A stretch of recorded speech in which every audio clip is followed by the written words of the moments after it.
할렐루야. 우리 주님의 놀라운 평화가 여러분의 심령과 가정과 일터 위에 흘러 넘치시길 축복드립니다. 앞이 좌우 있는 분들에게 보고 싶어 한숨도 못 잤습니다, 이렇게 한번 인사해 주시면 좋겠습니다.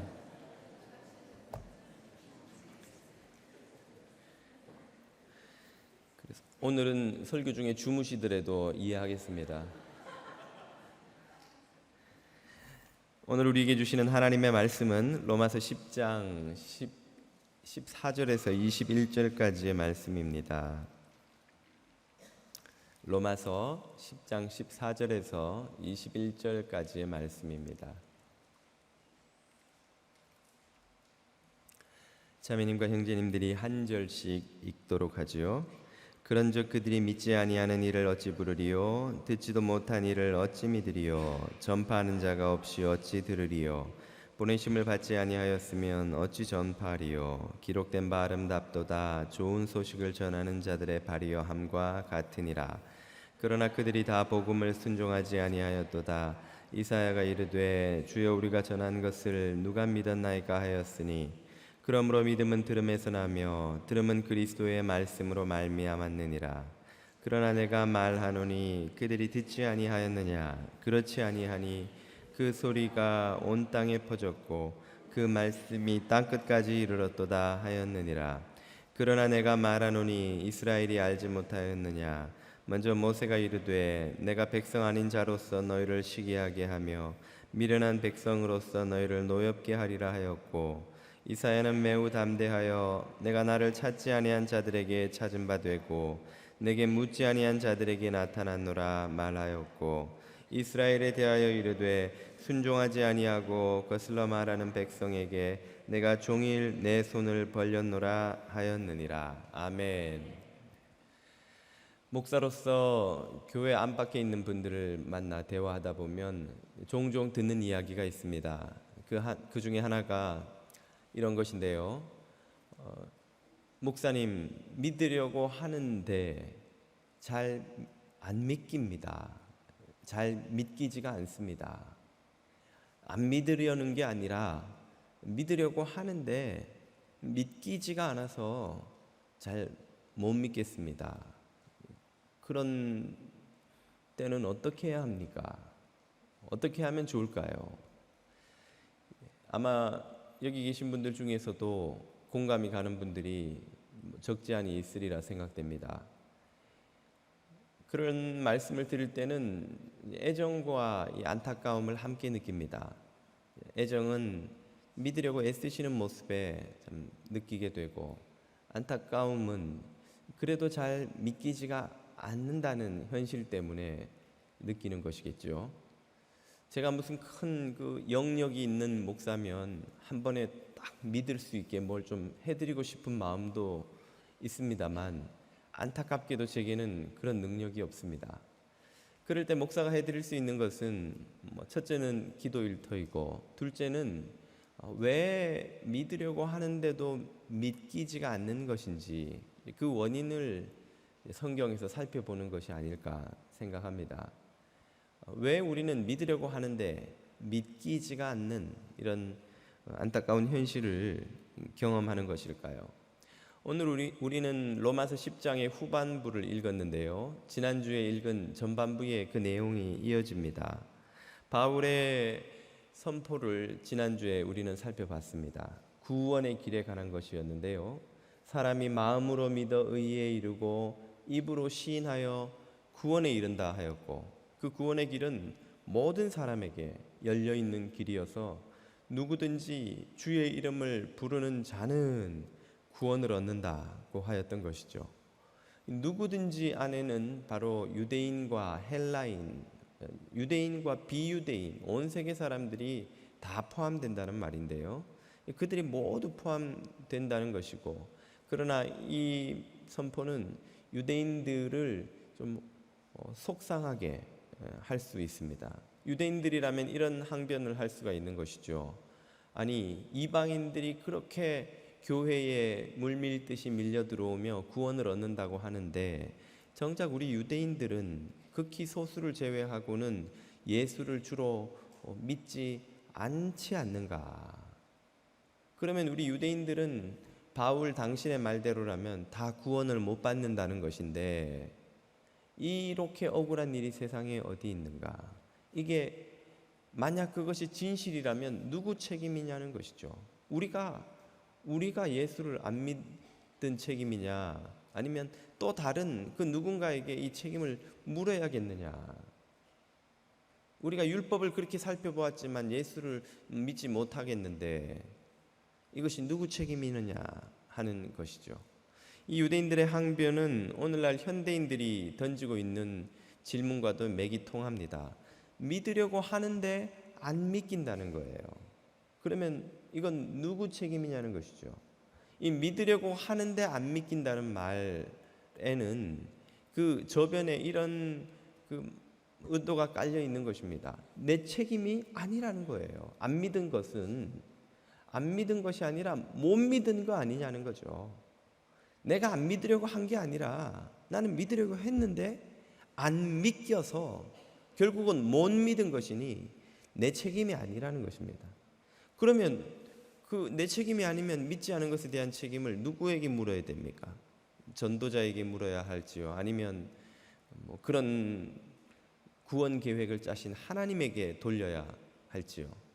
바로 그에 대한 답을 오늘 본문에서 바울은 해주고 있습니다. 본문 14절, 15절을 한번 차례로 보시죠. 그런즉 그들이 믿지 아니하는 이를 어찌 부르리요? 듣지도 못한 이를 어찌 믿으리요? 전파하는 이가 없이 어찌 들으리요? 보내심을 받지 아니하였으면 어찌 전파하리요? 기록된 바 아름답도다 좋은 소식을 전하는 자들의 발이여 함과 같으니라. 14, 15절을 차례로 읽었는데요. 14절부터 한번 그 의미를 살펴보시죠. 바울이 던지는 답은 이런 것입니다. 아, 그래요? 그러면 책임을 한번 따져봅시다. 누구 책임인지. 당신들 유대인들이 예수를 주로 부르지 않았기 때문에 구원을 못 받는다면 당신들이 예수를 주로 부르기 위해서는 먼저 믿는 일이 필요하겠지요? 그것이 믿지 아니하는 자를 어찌 부르리요? 이 말의 의미라고 할 수 있습니다. 그리고 믿으려면 그 전에 먼저 들어야 되겠지요? 듣지 아니하는 일을 어찌 믿으리요? 또 들으려면 그 전에 전파하는 이가 있어야 되겠지요? 전파하는 이가 없이 어찌 들으리요? 그리고 전파하는 이가 있으려면 그 전에 그를 보내는 분이 계셔야 되겠죠. 그러므로 보내심을 받지 아니하였으면 어찌 전파하리요? 자, 여기까지의 바울의 말은 이런 뜻입니다. 구원의 역사가 일어나기 위해서는 먼저 부르기 전에 믿는 것이 있어야 되고, 믿기 전에 듣는 일이 있어야 되고, 듣기 전에 전파하는 이가 있어야 되고, 전파하기 전에 보내는 이가 있어야 되는데 이 모든 구원의 조건이 다 갖추어져 있었느냐를 보겠다는 거예요. 만약에 이 중에 무엇이라도 빠져 있었다면 그것은 유대인들의 책임이 아니죠. 그런데 이 모든 조건이 다 갖춰져 있었는데도 그들이 믿지 않고 부르지 않았다면 그것은 본인들의 책임이 아니냐는 것이죠. 그러면서 바울이 인용하는 것이 이사야 52장 7절입니다. 기록된 바 보자는 거예요. 성경에 뭐라고 기록되어 있는가? 아름답도다 좋은 소식을 전하는 자들의 발이여, 전도자의 발이여, 이 말이에요. 지금 여기 전도자가 아름다운 발을 가졌다고 칭송을 받지 않느냐? 그러면 전도자가 있다는 말은 그 전도자를 보내신 분이 있다는 이야기고, 동시에 전도자가 있다는 말은 그 전도자의 말을 들은 일이 있다는 것 아니냐? 구원의 역사에 필요한 모든 조건이 있었다고 성경은 우리에게 가르쳐 주시지 않느냐는 말이에요. 그러므로 여러분 유대인들이 주님을 부르지 않는 게 그 다른 것에 책임을 돌릴 수가 있겠느냐? 어디에 책임이 있느냐? 18절에서 이렇게 말합니다. 그러나 내가 말하노니 그들 유대인들이 전도자가 전하는 것을 듣지 아니하였느냐? 그렇지 않았다, 이 말이에요. 그들은 다 들었단 말이에요. 그 소리가 온 땅에 퍼졌고 그 말씀이 땅 끝까지 이르렀도다. 시 19편 4절을 인용하고 있습니다. 온 세상에 전도자의 목소리가 퍼졌는데 하나님의 율법을 믿고 듣고 행한다는 유대인들이 그 전도자의 외침을 못 들었다는 게 말이 되냐? 또 하나님의 구원 계획도 몰랐다고 주장할 수 있겠느냐? 19절입니다. 그러나 내가 말하노니 하나님의 구원 계획을 이스라엘이 알지 못하였느냐? 그렇지 않다는 거예요. 그들은 알았다는 거예요. 무엇이 그 증거입니까? 먼저 모세가 신명기 32장 21절을 인용합니다. 모세가 이르되 내가 백성 아닌 자 이방인들로서 너희 유대인들을 시기하게 하며 미련한 백성 이방인들로서 너희 유대인들을 노엽게 하리라고 이미 오래전에 이야기했고, 20절 또 이사야도 매우 담대하여 이사야 65장 1절을 인용하고 있죠. 내가 나를 찾지 아니한 자들 이방인들에게 찾은 바 되고 내게 묻지 아니한 자들 이방인들에게 나타났노라 말하였고. 자, 여기 성경 곳곳에 선지자들의 선포를 보라는 것입니다. 하나님이 이미 이방인들을 구원하시고자 하는 이 모든 계획을 다 세워놓으셨고 그것을 율법과 선지자들의 책을 통해 너희 유대인들에게 숱하게 알려주었음에도 불구하고 너희들이 그것을 듣고 알고 있었으면서도 믿지 않은 것이 아니냐 하는 말입니다. 지금까지의 상황을 정리하자면 이런 것입니다. 여러분의 이해를 돕기 위해서 제가 자료로 한번 정리를 해보았습니다. 간단한 것인데요, 구원 역사에는 어떤 조건이 필요합니까? 먼저 주의 이름을 불러야 구원이 있다면 그 부름을 위해서는 그 전에 먼저 믿음이 있어야 되고 믿기 전에는 먼저 그것을 들어야 되고 듣기 위해서는 전하는 사람이 누군가가 있어야 하고 전하기 위해서는 보내시는 분이 계셔야 합니다. 다시 순서를 바꾸어 보자면 넘겨 주시죠. 먼저 보내시면 그 보냄을 받은 전도자가 전하고 그 전한 것을 사람이 듣고 믿고 주의 이름을 부름으로써 구원의 역사가 일어나는 것이죠. 그 역할을 구분해 보자면 어떻게 되겠습니까? 이렇게 설명할 수 있죠. 하나님의 역할은 보내시는 겁니다. 전도자의 역할은 전하는 거예요. 선지자들의 역할은. 그리고 유대인들은 그것을 듣고 믿고 주의 이름을 부름으로써 구원을 얻게 되는 것입니다. 이 순서에서 어디에서 문제가 생겼냐는 거예요. 하나님이 안 보내셨냐? 선지자들이 전파하지를 않았냐? 아니면 유대인 당신들이 듣고도 믿지 않았냐? 문제가 어디에서 발생했다는 거예요. 바로 듣고 나서 그들이 믿지 않고 부르지 않았다는 것입니다. 누가요? 유대인들이. 하나님은 보내셨다는 거예요. 전도자들은 선포했다는 것입니다. 유대인들은 다 듣고 또 그것을 믿지 않고 또 주님의 부름에 응답하지 않고 주님을 부르지 않았다는 거예요. 그런데 누구에게 핑계를 대겠냐는 거예요. 누구에게 탓을 하겠냐는 것이죠. 주님의 이름을 부르지 않는 것은 유대인 자신들의 잘못이라는 사실을 사도 바울이 여기서 선포하고 있는 것입니다. 이 바울의 주장은 유대인들이 듣기에는 정말 억울할 수 있는 주장입니다. 왜냐하면 세상에 유대인들을 생각하기에 우리만큼 하나님의 말씀을 사랑하고 듣고 믿고 순종하려고 애쓰는 민족이 어디 있냐는 거예요. 세상에 우리만큼 율법에 헌신한 사람이 없는데 우리가 하나님의 말씀을 듣고도 믿지 않았다니 그게 도대체 무슨 말도 안 되는 참 억울한 이야기요 하고 항변할 수 있겠죠. 바로 그들이 듣고 믿지 않았다는 게 무슨 뜻인지를 바울은 16절에서 이렇게 설명해 줍니다. 그러나 그들이 다 무엇에? 복음에 순종하지 아니하였도다. 복음에 순종하지 아니하였도다. 지금 유대인들이 믿지 않은 것이 무엇인지 여기에 나옵니다. 그들은 하나님의 말씀을 열심히 읽고 듣고 지키고 순종한다고 하면서도 정작 말씀의 핵심 중에 핵심인 복음을 그들은 받아들이지 않았던 거예요. 복음을 거부한 것입니다. 그러니까 복음만 쏙 빼고 그들은 말씀을 믿었던 거예요. 우리가 흔히 착각을 하는데요, 복음을 예수님이 오셔서 처음 선포한 것이다 라고 생각을 합니다. 그러나 그것은 성경에 대한 오해이지요. 성경은 창세기부터 전체 성경이 한결같이 복음을 이미 선포하고 있었고 선포하고 지금도 있습니다. 예수님이 오셔서 전혀 없던 복음을 새로 선포하신 것이 아니라 성경 속에 이미 선포된 하나님의 복음을 다시 선포하신 거예요. 완전히 선포하신 것입니다. 그래서 예수님이 지난주에도 우리가 살펴본 말씀에 뭐라고 하셨습니까? 내가 율법이나 선지자, 구약 전체를 가리키죠. 율법이나 선지자를 폐하러 온 줄로 생각하지 말라. 나는 율법과 선지자를 완전케 하러 왔노라. 주님은 구약을 폐기하고 새로운 메시지로서 복음을 전파하러 이 세상에 오신 분이 아닌 것이죠. 구약에서부터 한결같이 선포되어 온 복음을 새로이 완전케 하여 선포하신 분이 예수 그리스도이십니다. 그러므로 성경을 제대로 믿는다는 건 복음을 받아들인다는 거예요. 그런데 유대인들은 그 성경을 어떻게 대했다는 말입니까? 성경을 읽고 믿고 듣되 그 성경의 핵심 중에 핵심인 복음만 쏙 빼고 성경을 믿었던 거예요.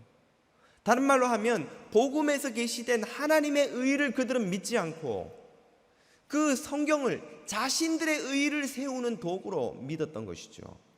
자기들이 원하는 성경을 믿었던 거예요. 자기들이 원하는 믿음을 가졌던 거예요. 자기들이 원하는 자기들의 필요를 충족시켜주는 하나님을 그들은 믿었던 것이죠. 복음 날 것 그대로의 진짜 복음을 그들은 마주하지 않았던 것입니다. 바로 이것이 유대인들이 실패한 이유라고 할 수 있었던 것이죠. 그런 유대인들을 고발한 책이 바로 요나서입니다. 요나서를 보면 하나님의 선지자인 요나가 하나님의 말씀을 듣고 순종하는 것이 인생의 사명이고 직업이고 자신의 전부인 요나가 하나님께서 정작 구원 역사를 행하시려고 하자, 니느웨에 가서 구원의 복음을 선포하라고 하자 그것을 거부하고 다시스로 배를 타고 도망을 가죠. 주님께서 파도를 일으켜 그를 되돌이키려 하시자 그가 스스로 자살을 택함으로써 끝까지 하나님의 뜻을 거역하기로 작정합니다. 뱃사람들에게 나를 바다에 던지시오. 자기가 바다에 빠져 죽으면 니느웨 가서 복음을 전할 사람이 없어지니까 하나님의 계획이 무산될 거라는 의도인 것이죠. 결국 그의 불순종에도 불구하고 하나님은 당신의 뜻을 이루지만 그 과정에서 철저히 요나의 불순종이 고발됩니다. 그리고 그 고발은 요나 개인을 향한 고발이 아니에요. 유대 민족 전체를 향한 고발인 것입니다. 하나님의 복음을 순종치 않는, 복음 앞에 굴복하지 않는 유대인에 대한 고발책이 바로 요나서라고 할 수 있는 것입니다.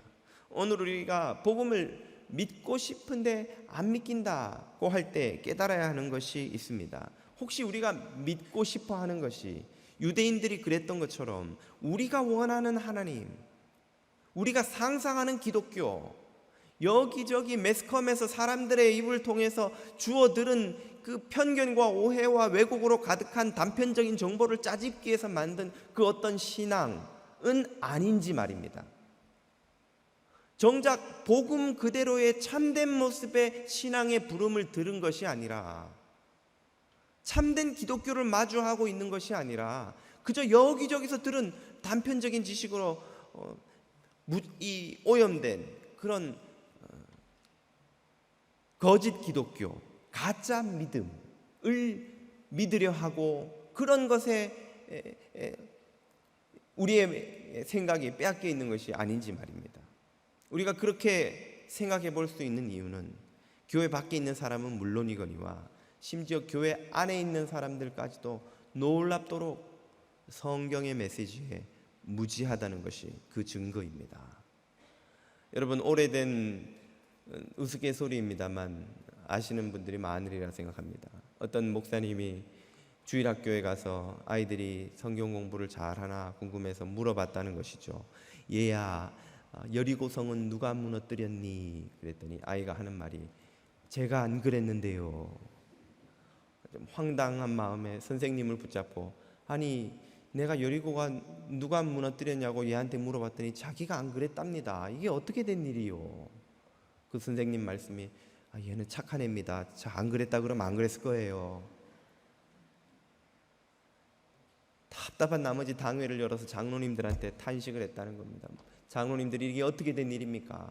주일학교 선생님까지 여리고를 걔가 안 무너뜨렸다고 그러고 있습니다. 그러니까 한 장로님이 아주 진지한 표정으로 목사님, 까짓것 얼마 안 됩니까? 우리가 다시 세워줍시다. 그러더라는 것이죠. 오래된 농담입니다마는 그 농담이 꼬집고 있는 현실은 아마 예나 지금이나 변함이 없지 않을까 생각합니다. 많은 이들이 기독교, 신앙, 하나님에 대해 가지고 있는 이미지, 생각들은 성경이 말하는 바 참된 복음의 메시지가 아니라 그저 여기저기서 주워 들은 이야기, 설교 시간에 단편적으로 들은 몇몇 지식들, 그리고 우리의 바램이 투영된 어느 종교에나 있는 그런 신에 대한 욕망들이 만들어낸 허상은 혹시 아닌 것일지요. 유대인들의 실패가 바로 그것 때문이었습니다. 그들은 성경 속에 충만한 복음의 메시지는 거역하고 하나님의 의를 선언하는 복음은 거부하고 자신들의 의를 세워주는 하나님의 말씀을 믿었던 거예요. 자신들을 주인 삼은 그런 신앙을 가지고 살았던 거예요. 그러면서 하나님을 믿고 말씀을 믿고 있다고 그들은 자부해 왔던 것이죠. 그렇기 때문에 복음 그대로를 선포하시고 요구하시는 예수 그리스도 앞에 그들은 무릎 꿇을 수가 없었던 것입니다. 정말 성도가 믿어야 하는 것이 무엇인지를 17절에서 사도 바울이 이렇게 선언합니다. 그러므로 참된 믿음은 제대로 된 들음에서 나며 제대로 된 들음이란 오직 그리스도 예수의 말씀으로 말미암았느니라. 아멘. 예수 그리스도의 말씀을 들어야 됩니다. 말씀 앞에서 응답해야 믿음이라 할 수 있는 것이고, 말씀을 정면으로 진실하게 가감없이 만나야 참 구원의 음성을 들을 수 있는데, 많은 이들이 하나님의 말씀, 그리스도의 말씀이 아니라 이런저런 오염되고 오해되고 왜곡된 기독교의 단편적인 이미지와 정보들을 주워 듣고 그것을 신앙이라 생각하고 그것을 믿는다고 생각하고, 그렇기 때문에 믿으려고 하는데 정작 믿겨지지가 않는, 믿을 수가 없는 그런 상황을 마주하는 것은 아닐지요. 복음으로 부르시는 주님께서 우리들에게 요구하시는 바가 무엇입니까? 누가복음 9장 23절에서 주님이 이렇게 말씀하신 적이 있죠. 또 무리에게 이르시되 아무든지 누구든지 나를 따르려거든 자기를 부인하고 날마다 제 십자가를 지고 나를 쫓을 것이니라. 자기를 부인하고 자신의 욕망과 의지와 고집과 편견과 아집을 내려놓고 자기 십자가를 지고, 십자가를 진다는 것은 죽는다는 것을 의미하죠. 죽음으로써 바울은 나는 날마다 죽노라고 하였습니다. 그 죽음은 자아의 죽음을 말하는 것이죠. 우리가 예수 그리스도를 주로 믿는다는 건 종이 된다는 것입니다. 주는 종과 상대적인 개념이죠. 종이 없는 주가 없고 주가 없는 종이 없습니다. 우리가 그리스도의 종이 된다는 것은 우리의 모든 소유권이 다 주님에게로 넘어간다는 뜻이고, 거기에는 우리의 생명도 포함되는 것이에요. 주님이 마음대로 우리를 쓰실 수 있도록 우리의 삶의 모든 것을 다 넘겨드린다는 걸 말하는 것입니다. 그런데 인간이 이 세상에서 제일 마지막까지 죽기까지 하기 싫어하는 일이 무엇입니까? 바로 자기 부인이에요. 자기를 부인하는 것, 자기의 의지를 꺾는 것, 자기의 고집을 내려놓는 것, 자기 생각을 포기하는 것, 자기 뜻을 버리는 것이 세상에서 가장 인간이 하기 싫은 일입니다. 모든 인간은 주인이 되어 살고 싶어 해요. 모든 인간은 내 삶의 주인일 뿐 아니라 심지어 남의 삶에까지 주인이 되고 싶어 합니다. 아내를 소유하고 자식을 소유하고 가장의 이름으로 자신의 왕국을 세우기를 원하고, 돈을 벌고 권세를 얻어 세상에서 자기 세상을 만들기를 원하고, 그런 남의 세상까지 지배하기를 원하는 인간이 심지어 자기 세상을 예수 그리스도 앞에 내어놓고 그 앞에 무릎 꿇는 일이 가능하겠냐는 거예요. 그게 안 되기 때문에 실패하는 사람들이 얼마나 많습니까? 성경이 바로 그런 예를 우리에게 보여주죠. 바로 복음서에 등장하는 부자 청년의 예입니다. 그는 영생에 관한 엄청난 열정과 소망을 가지고 있었습니다. 영생을 얻기 위해서 무엇이라도 할 각오를 하고 그렇게 살아왔고, 예수님을 찾아와 내가 영생을 얻으려면 어떻게 하면 좋겠습니까? 그러나 그는 정작 자신에게 있는 그 많은 재산을 향한 집착을 내려놓을 수 없었기 때문에 실패하고 주님을 떠나갔죠. 오늘 이것이 이 시대를 살아가는 사람들의 모습은 아닌지요. 주님을 따르기는 원하는데 자기 부인은 하기 싫은 거예요. 영생을 얻기는 원하는데 십자가를 지기는 싫은 거예요. 그렇기 때문에 믿으려고는 하지만 정작 믿기지 않는 현실을 마주하고 있는 것은 아니지요. 믿으려고는 하지만 그 믿으려는 것이 십자가로 부르시는 주님의 부름이 아니라 내가 원하는 하나님, 나에게 달콤한 사탕과 달콤한 은혜와 온갖 세상의 복을 아낌없이 채워주시는 요술 램프의 요정 같은 요술 방망이처럼 소원을 들어주시는 그 어떤 하나님을 믿기를 원하는데, 정작 우리를 부르시는, 십자가로 부르시는 그 주님은 믿기지 않는 것이 아닐지요. 유대인들이 하듯이 자신들의 의를 세워주는 종교는 원하나 자신을 부인하고 하나님의 의만을 의지해야 되는 그 종교로의, 그 신앙으로의 부름은 받아들일 수 없는 모습 때문에 우리가 믿고는 싶은데 믿겨지지 않는 현실을 마주하고 있는 것은 아닌 것입니까? 만약 그렇다면 유대인들이 지금 바울에게 하고 있는 핑계나 오늘 우리가 던지고 있는 말이나 본질적으로 다를 바는 없다는 것입니다. 누구의 탓입니까? 오늘 우리가 믿으려 하나 믿겨지지 않는 것이 하나님이 우리에게 진리를 가르쳐 주시지 않았기 때문입니까? 전도자들이 우리에게 진리를 선포해 주지 않았기 때문입니까?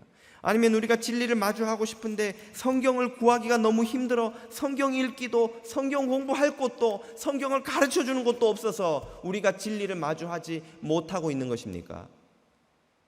아니면 그 진리를 마주하는 것이 우리를 너무나 부담스럽게 하기 때문에 우리가 그 진리를 오히려 회피하고 있는 것은 아닌지요? 우리에게 필요한 것은 포장 없이, 왜곡 없이, 오해 없이, 꾸며진 것 없이 말씀의 파편을 짜집기해서 모은 이야기들로 오염되지 않은 예수 그리스도의 복음을 날 것 그대로, 있는 모습 그대로 마주하는 것입니다. 그리하여 그 부름을 듣고 그 부름 앞에 믿음을 고백하고 그리고 주님의 이름을 부르는 것이지요. 그때에 마음으로 믿어 의에 이르고 입으로 시인하여 구원에 이른다는 바울의 이 선언이 비로소 이해될 것입니다. 자기 부인 없이, 십자가 없이 주님을 따르고 종이 되어 주님을 섬기겠다는 결단 없이 주님을 믿으려고 하는데 안 믿긴다면 그것은 지극히 당연한 일입니다. 그것은 복음의 부름이 아니기 때문에 그런 것이죠. 우리에게 소망이 있다면 무엇입니까? 그것은 주님께서 그런 우리들이라도 여전히 포기하지 않으시고 아직도 지금도 우리를 부르고 계신다는 사실입니다. 본문 21절은 이렇게 말해주죠. 이스라엘에 대하여 이르되 순종하지 아니하고 거슬러 말하는 백성에게 내가 온종일 내 손을 벌렸노라 하였느니라. 주님이 순종치 않는 우리들에게도 당신의 은혜의 팔을 벌려 지금도 어제도 오늘도 내일도 종일토록 영원토록 우리를 부르고 계신다는 것을 여러분 깨달으시기를 바랍니다. 그래서 주님의 그 부름에 응답하여 참된 복음을 마주하고 듣고 믿고 주의 이름을 부름으로 구원의 길, 생명의 길 가시는 성도 여러분이 다 되시기를 축복드립니다. 기도드리겠습니다.